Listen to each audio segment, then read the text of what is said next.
తెలంగాణలో రవాణా శాఖ చెక్పోస్టులపై ఏసీబీ మెరుపు దాడులు చేస్తోంది. అర్ధరాత్రి నుంచి తనిఖీలు కొనసాగుతున్నాయి. ఏకకాలంలో 6 చెక్పోస్టులపై ఏసీబీ సోదాలు చేస్తోంది. మహబూబ్ నగర్, సంగారెడ్డి, కామారెడ్డి, భద్రాద్రి, కుమరంభీం, నిజామాబాద్ జిల్లాల్లో తనిఖీలు చేపట్టారు అధికారులు. అసిస్టెంట్ మోటార్ వెహికల్ ఇన్స్పెక్టర్స్ను ప్రశ్నించారు.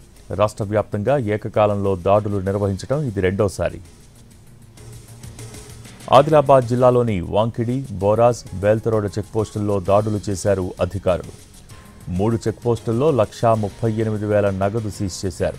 అర్ధరాత్రి నుంచి తెల్లవారుజాము వరకు సోదాలు కొనసాగాయి.